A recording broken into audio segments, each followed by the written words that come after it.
Владивосток ерак көнчыгышта урнашкан шәһәр. Аңа 1860 елда нигез салынган. Бу вакытта ул хәрби пост ролен үтәгән. Шәһәрнең исеме Восток һәм Владеть, ягъни көнчыгышка ия булу сүз тезмәсеннән килеп чыккан. Владивосток шәһәренең халкы якынча 600 мең. Мәскәү белән чагыштырганда вакыт аермасы шактый зур, 7 сәгать. Шуңа күрә Мәскәүдә кояш чыкканда, Владивостокта инде кич җитә. Владивосток күперләр шәһәре. Шәһәр символларының берсе булган алтын күпер дөньядагы иң зур вантлы күперләр бишлегенә керә. Аның озынлыгы 1400 метр, киңлеге 30 метр, ә пилоннарының биеклеге 70 катлы биналар белән чагыштырырлык. Беләсезме, бу күпер бик нык. Ул көчле җилгә һәм хәтта 8 балга кадәр булган җир тетрәүләргә түзә ала. Рус күпере дөньядагы иң озын вантлы күпер. Аның озынлыгы 2100 метр, пилонының биеклеге 324 метр. Күз алдыгызга китерәсезме? Ул 90 катлы йорт кебек. Күпер аша җәяү йөреп булмый. Ул бары тик транспорт чаралары йөрү өчен генә төзелгән. Күпер су өстеннән 70 метр биеклектә урнашкан. Бу Босфор бугазы аша теләсә нинди зурлыктагы диңгез суднолары, круиз лайнерлары үтә ала дигән сүз. Рус күпере 2000 сумлык акча купюрасында сурәтләнгән.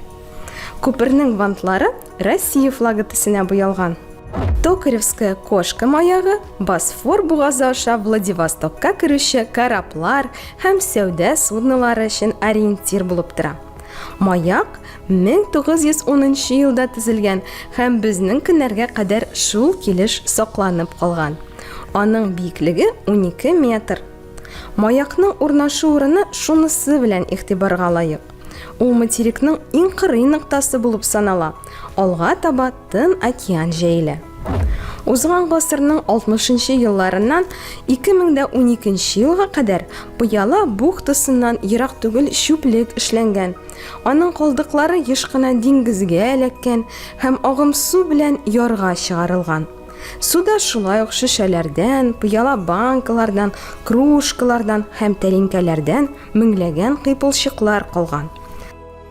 Су еллар буе очлы пыяла кисәкләрен юып, төрле төстәге шыма ташларга әйләндергән. Нәкъ менә шуңа күрә Пыяла бухтасы пляжы асыл ташларны хәтерләткән төрле төстәге вак ташлар белән капланган. Бу уникаль күренеш. Дөньяда мондый пляжлар юк диярлек. Монда килеп чыккач, үзеңне башка планетага эләккәндәй тоясың. Ә кояш байыган вакытта бухта гаҗәеп матур булып күренә. Владивостокка самолетта гына түгел, поездда яки автомобильдә дә барып җитәргә мөмкин. Соңгы ике вариант шактый күп буш вакыт таләп итәчәк, ләкин сәфәр һичшиксез озакка истә калачак. Владивостокка рәхим итегез.